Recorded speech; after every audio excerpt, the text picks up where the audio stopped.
Welcome back, guys, to another episode of Director on Director with Richard Tanner. That's me. And this week we get to talk to one of my friends that I actually met at a film festival. Someone that was in the trenches with me, trying to show their film and hoping to God that good things came of it. And luckily for us, it did. We're both winners of the Grindhouse Film Festival. Today I get to talk to the director, and award-winning director at that, of Bad Girls, Christopher Bickel. Amazing guy, amazing story. Stay tuned to listen to more and subscribe to a Buck Short channel to make sure you get all of this and more. Now on to the interview. All right, and hello everybody, and welcome back to Director on Director. I'm your host, Richard Tanner. Again, you may know me from such films as Franken Thug and Mother News Presents Once Upon a Nightmare. But today, I have a real special treat because we have Christopher Bickel, the man behind such great movies as Bad Girls and The Theta Girl. So you can kind of see where this is going already. We're going to be talking about women today. And I was lucky enough to meet Chris up at Virginia, way out of my home zone, when we went to Grindsploitation together.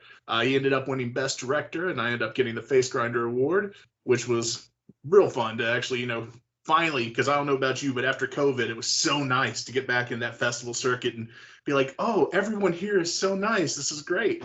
So how you doing, man? I'm doing really good. Thanks for doing this. This is awesome. Definitely. So let's jump into it, man. What have you been up to? You have been crazy busy with Bad Girls. Like, I see reviews coming in nonstop, more festivals. What you been doing since Grindsploitation? What was that, March? Yeah, well, kind of doing the festival circuit right now, and that's been going well.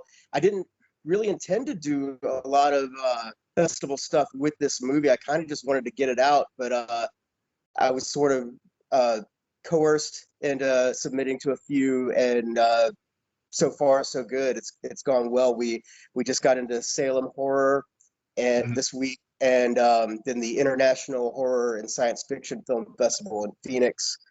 We got accepted to today. So yeah, it's going good. I'm trying to juggle doing festival stuff with trying to get something going on the next film, and also doing music videos in between. So and also I work a day job. So it's just all the stuff kind of coming at once. But I'm staying on top of it, maintaining. That's good. And I'm glad it's working out for you. The best thing about doing the indie films is, like, when you're busy, even though it sucks, it's a lot better than not being busy. You end up making podcasts and video casts like this because you're like, oh God, what do I do in the meantime? So I definitely get it.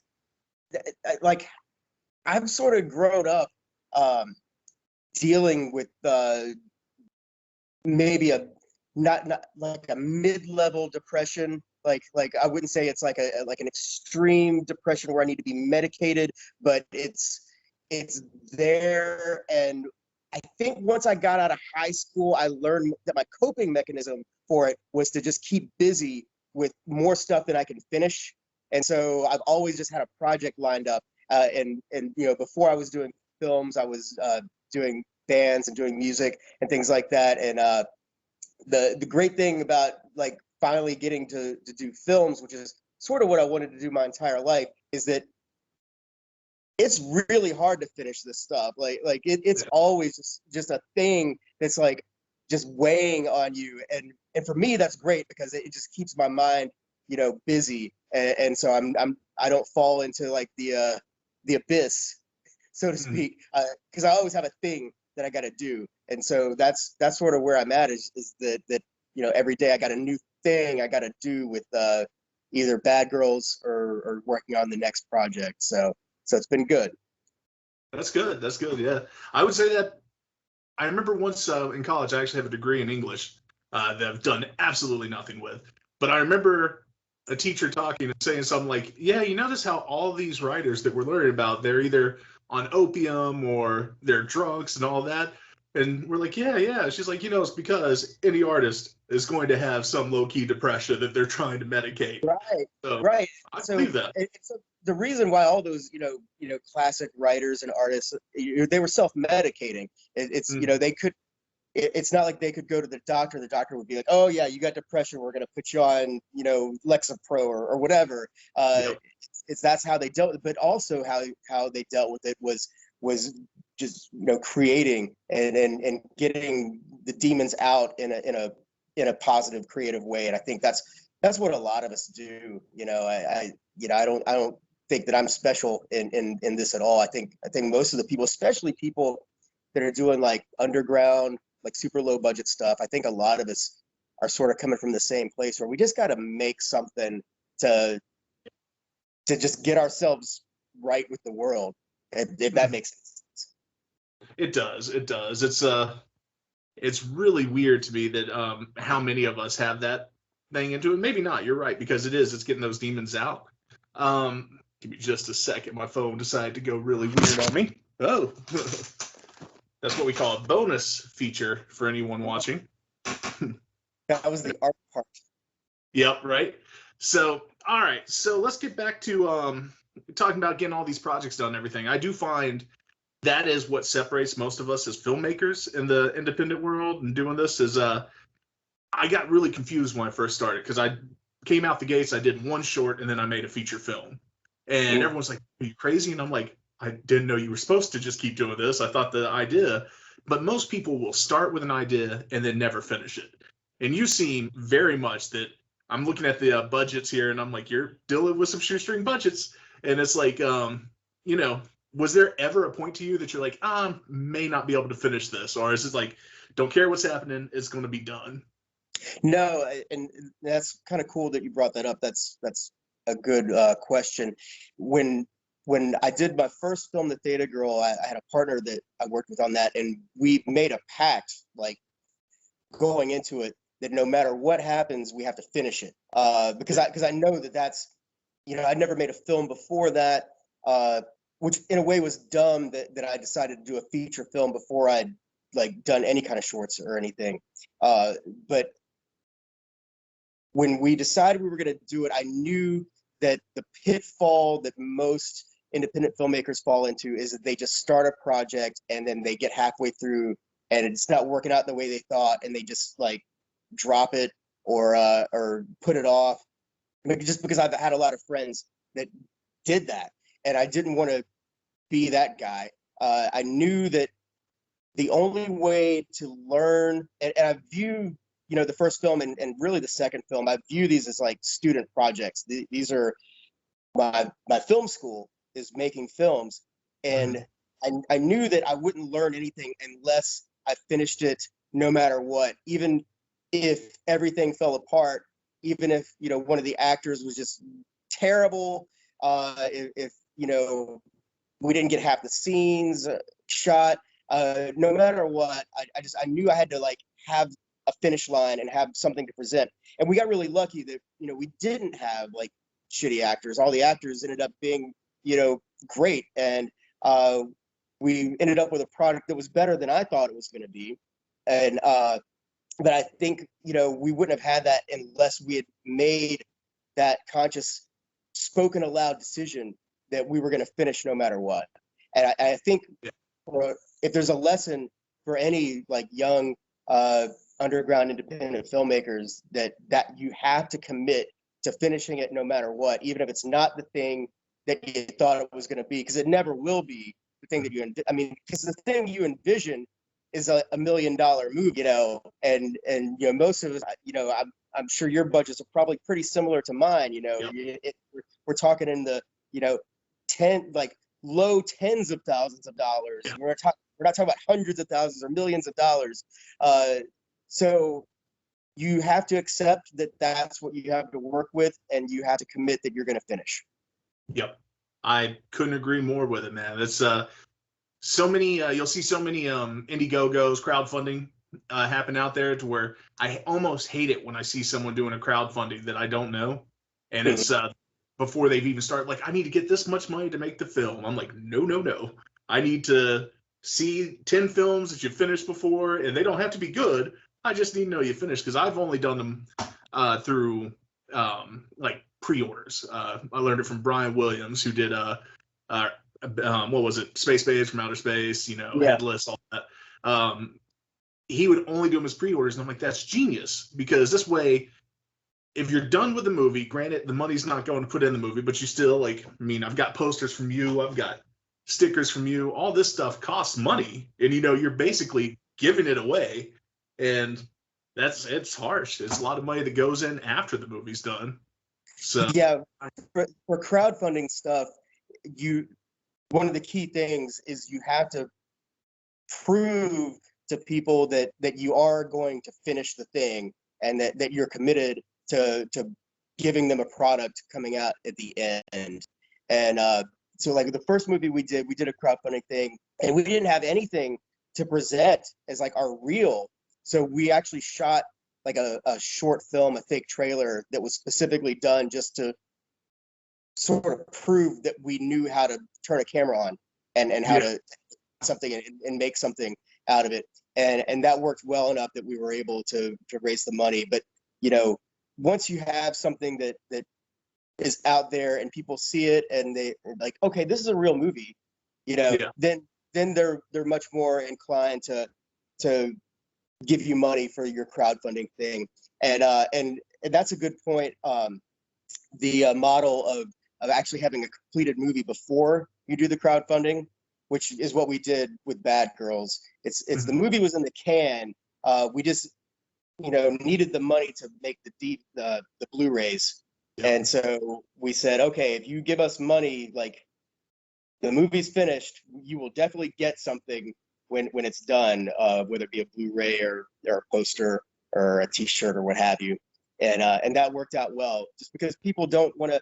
I mean, I know I've given money to crowdfunding campaigns where there was nothing at the end, and that money just flew away somewhere. I don't know what happened to it, and so people do want to back something that they know is going to be completed and be worth the money they put into it, you know. And not to drag this answer out, but I feel like I see a lot of crowdfunding campaigns where the filmmakers will ask like a crazy amount of money for the end product. Like I've seen campaigns where it's like, oh,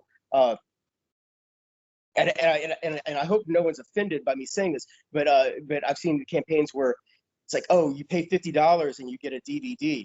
It's like, well, I would never pay $50 for a DVD. Like you're asking me to give you $50, you know, because I'm your friend and, you know, like I think you're cool or whatever. But I think these filmmakers need to like price their stuff appropriately. And, you know, it's like, how much would I pay for a DVD? Why, you know, I might pay $25 for a DVD. That's, you know, that's my price. Simpatico here, man. I'm with you. Yeah. So if you do your crowdfunding, you know, put your perks as priced as such to where that's what people would actually pay for the thing if they saw it in the store, then I think you do a lot better. You know, there's filmmaker friends that I have that I really want to help them out, but I'll see their campaigns sometimes, and I'm not talking shit, but like I'll see their campaign sometimes. It's like, oh, it's like $30 for a postcard. It's like I'm sorry, you know, I don't have $30 to spend on a postcard for your movie. Like I see a lot of campaigns where you can't even buy the movie. Like the movie is not offered. You know, it's like make it so that I can buy your movie, and then I will definitely donate to your campaign because I know you're going to do good work. But you know that everybody's got their own idea of how things should go, and I guess that's my idea. Yeah, no, and I'm with you 100%. And I'll name out one filmmaker because I'll talk to him. Hopefully, I'll get him on the show. The guy who did Terrifier. I remember when Terrifier 2 is coming out. I'm sitting there looking the price of a coffee mug, $100, and I'm like, "Are you kidding? You've sold 30 of them. What's going on here, man?" Blew my mind. Yeah, and that's a good example. And I don't want to talk shit about that guy. I love Terrifier, and I'm excited about the sequel. When that crowdfunding campaign came out, I looked and I was ready to give them money because I liked the first movie and I wanted the second one. And when I saw the prices they were asking for stuff, I was like, "There's no way!"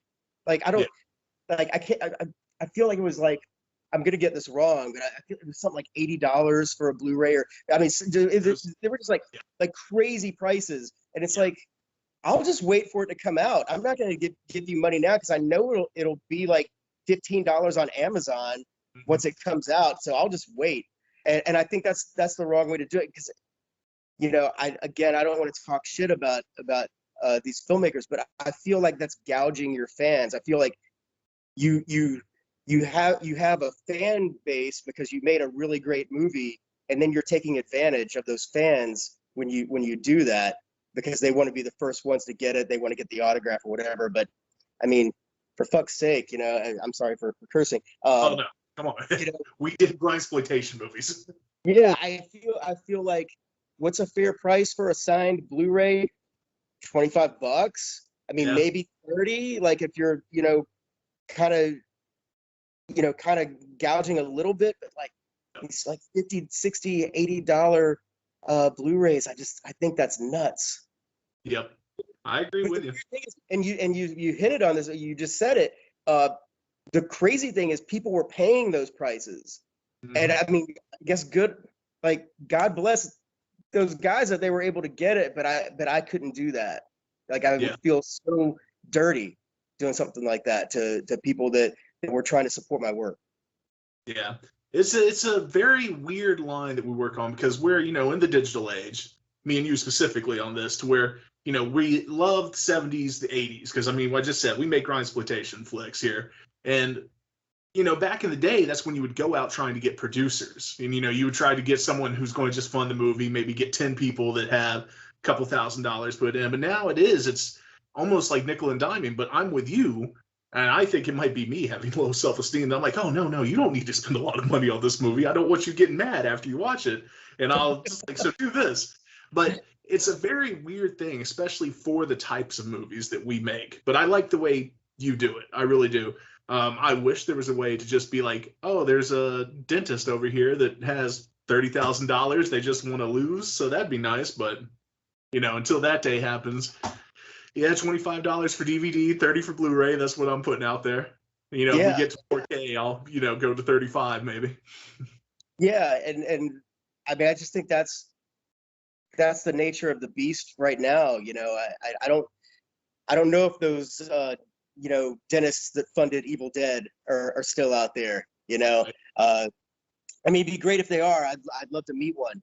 But for right now, I'm happy to be able to put out a funding campaign and have enough people that'll kick in, like, $15, $20, $30, and be able to fund a movie doing that. We live in a magical age now with digital video that you can make a film for $15,000, and I'm so happy that I live in this time, because I wanted to be a filmmaker when I was a kid, like when I was in college, and it was right before digital stuff like really started happening. And so most of my peers that were also going into filmmaking were shooting on 16mm film. And if you're going to make a 16mm film, just your film and processing was $50,000. That's not counting paying anybody, your actors or props or locations or anything. And for me, that was just impossible. That was out of my range. I've worked in record stores my entire life, so I don't have money. I have enough money to, pay the rent and eat.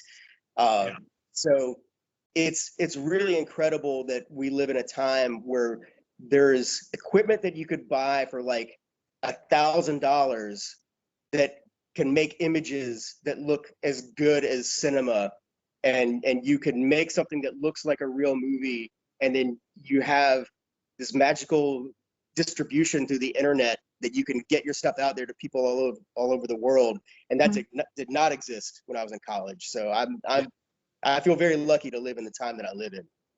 Yeah, you 100% correct. In high school, I took photography, and that was still analog photography, man. I was going to CVS to develop film when I couldn't use a dark room, and it was literal film. And then, I mean, not even 5 years after that, you couldn't find a place to develop film. It was gone. So Yeah. it's very weird that we've moved to that. And you did say something interesting with the distribution online. I just recently, because I got bored, because I'm in kind of the in between stage between a film and trying to wait for my next cinemas or not cinemas, the film festivals come in. So I'm in between these places. I Yeah. put my second film on YouTube for free, Mhm. and holy shit, couldn't get anyone to watch it back in the day to buy it.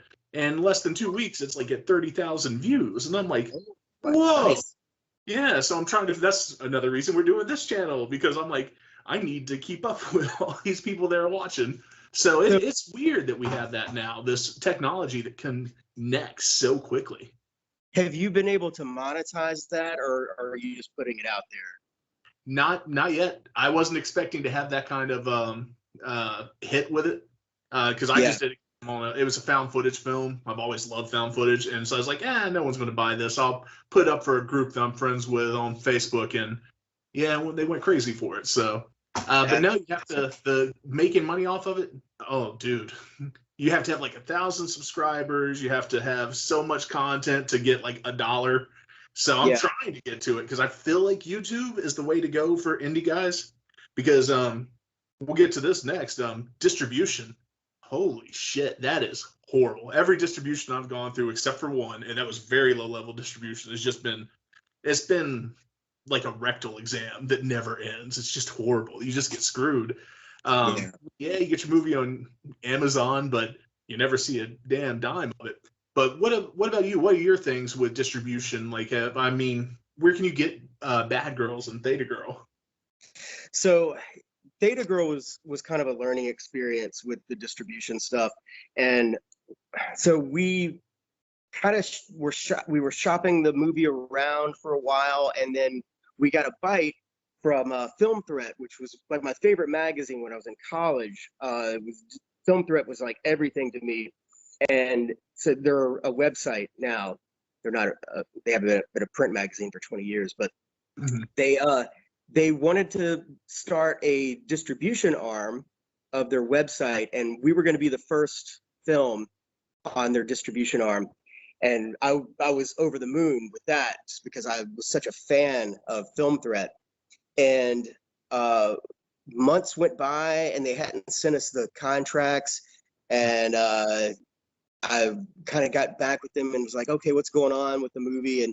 And they were like, oh, well, we don't think we can get it together to do the distribution arm of Film Threat.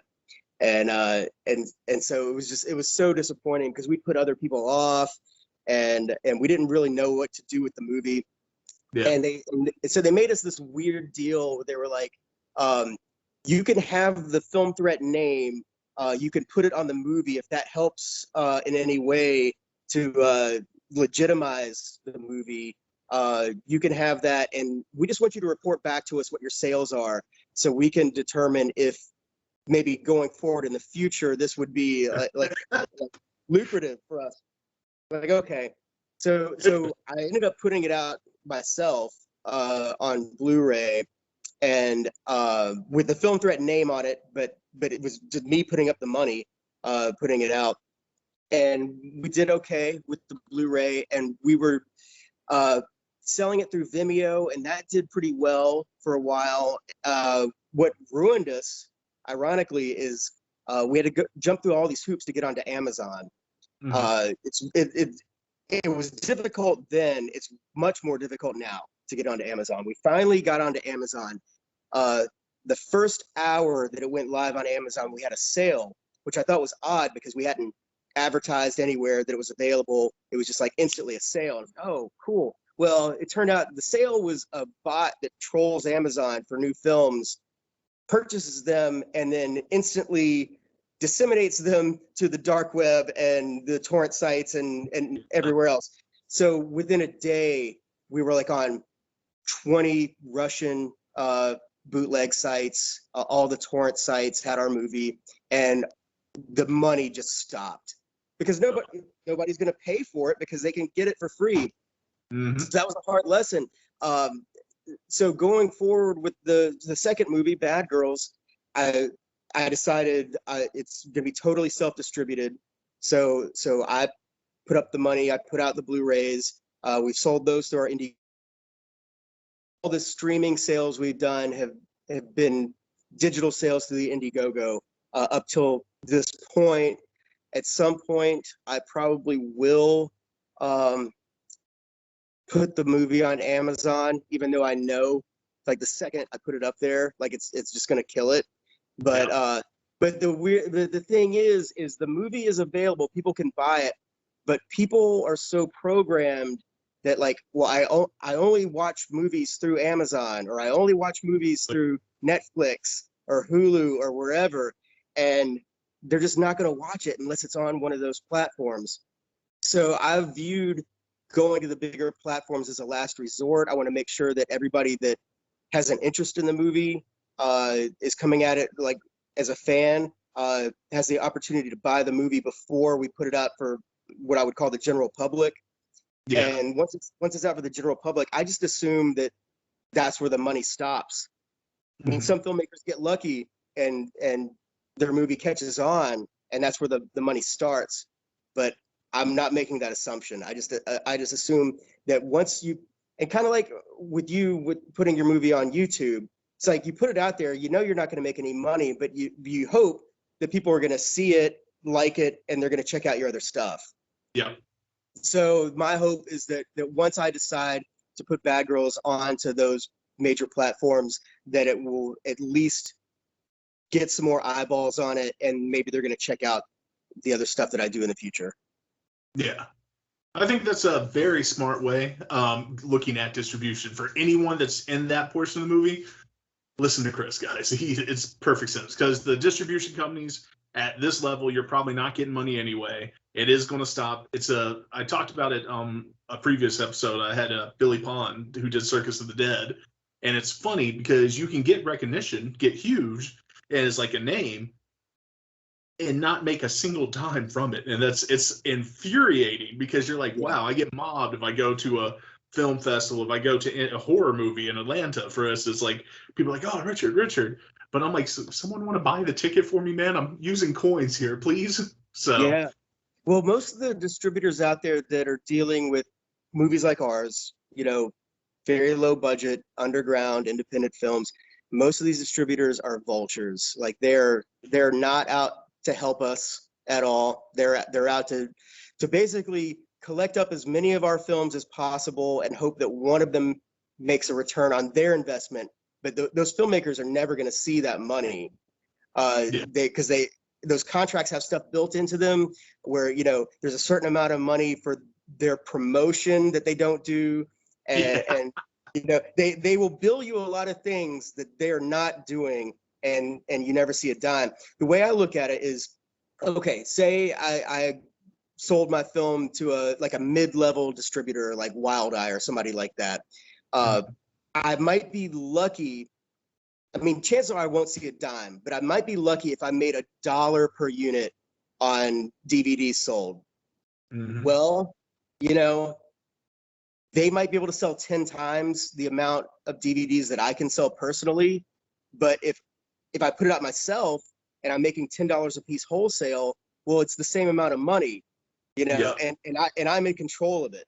So it's up to the filmmaker. Like, do you want to make no money and have a bunch of eyeballs on your stuff, or do you want to make enough money to make your money back and make the next movie? And the decision that I made is I want to be able to make another movie, and hopefully build up enough steam, getting better at making movies over the years, that eventually one day someone will like my stuff enough to go back and look at all the ones that came before it.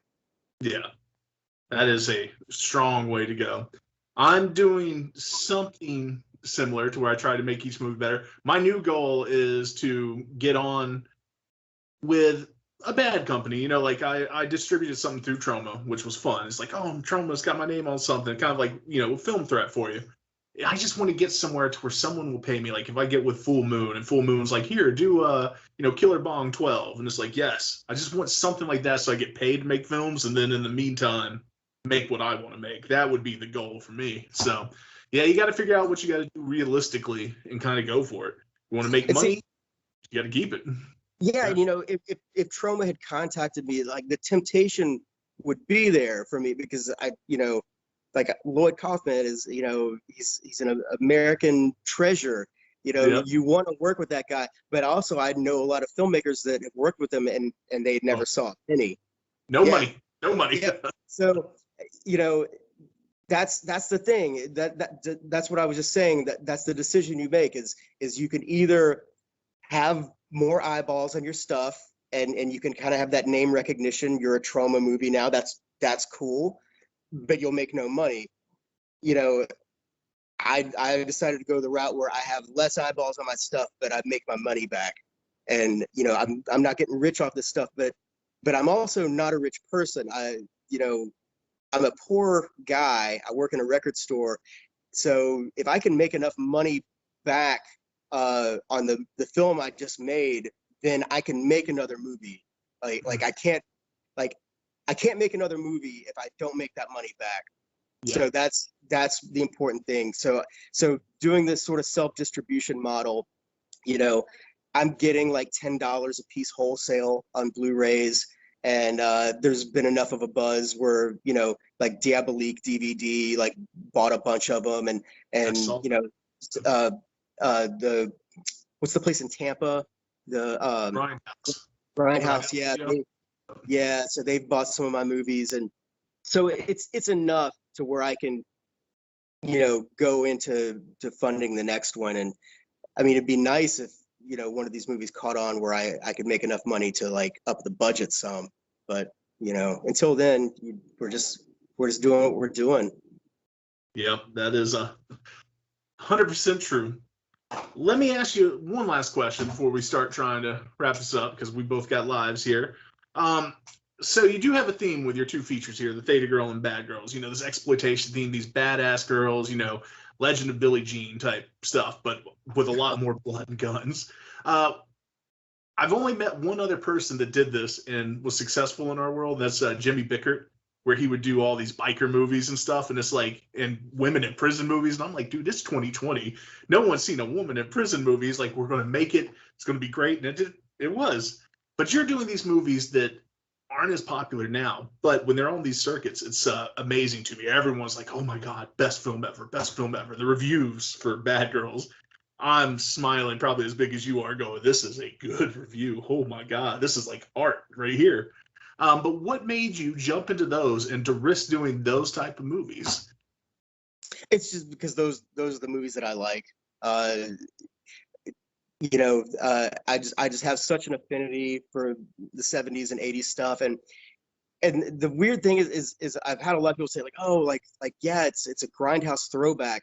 And like, I didn't really intend that at all. It was just like, this is what I think a movie should be. Like I think the movie should have like this stuff in it, and it should kind of look like this. And I've had people say, oh, like, yeah, like you really like nailed that, the Grindhouse look with your coloring or whatever. And I wasn't trying at all. It was just like, I just think that's how a movie's supposed to look. And just because that's most of the movies I watch, and I don't really watch that many new movies. Every now and then, like one really like amazing one will bubble to the surface. Like, oh yeah, I got to see that. And but generally, most of the movies I watch are 40, 50 years old, and I think just as a result, my stuff comes out that way. My favorite movies are horror movies and exploitation movies, and I'm hoping that the next movie I do is going to be just full on horror. I just want to make something really scary. But because that's a thing I found too, because the first movie, The Theta Girl, was, I mean, if it was in the video store, it would have the horror sticker on it. But it's kind of a weird horror movie. Bad Girls is not a horror movie at all. What I've discovered is it's so much easier to sell a horror movie because there's a million blogs devoted to reviewing horror movies, but there's like, Bad Girls is like a weird road movie. There's no road movie blogs that are like itching to write about the new road movie that came out.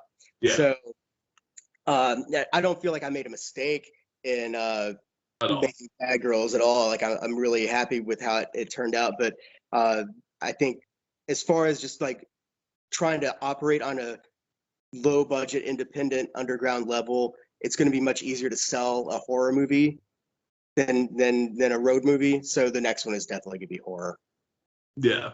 And it's so funny that you brought that up. Until Grindsploitation, I was not under the impression that I had made a Grindhouse movie. But they're like, oh my, first time I meet the guys, they're like, this is the sleaziest, most Grindhouse movie ever. And I remember looking at my assistant director, and I'm like, we made a Grindhouse movie? He's like, yeah, man. So I had to go back and start changing every film festival I'm entering and going, all right, let me look up Grindhouse. Okay, that's what I made. Cool. Yeah. So it's so funny that you went through that too. Like, this is just how movies look. That's exactly how I thought. I'm like, oh, it's a horror movie. There needs to have this in it and stuff. But that's pretty cool, man. I like that. And I think you made the right decision, because I think this is going to be one of those things that's going to be on a lot of top 10 list of the year in indie movies, even though it's not horror. Bad Girls is going to make that a lot in all the blogs and everything, I think, because it blew me away. Thank you. So I'm looking forward to see what you do next, man. I really am. Can you give us some websites and stuff? I'm gonna put them in descriptions below anyway. But go ahead and let people know like how to get in touch with you, how to definitely get you that little extra money to make the next film. Yeah. So probably the best place to go is just www.badgirlsmovie.com. And so that has a link that will take you to our Indiegogo page, which is the place to buy the movie if you want a physical copy on Blu-ray, or if you want to stream it. We sell a digital download for pretty cheap, and we deliver those within 24 hours. So yeah, that's probably the best place to go to check it out. Awesome. Well, man, thank you so much for doing this show for me. Guys, make sure to subscribe and like, because once we get the subscribers, I'll start posting more on here as well. So thank you again, man. This was great. That was actually a really good conversation. We'll have to have you on again. Awesome. This was really fun. Thank you. Definitely, man. Well, I'll see you and later, guys.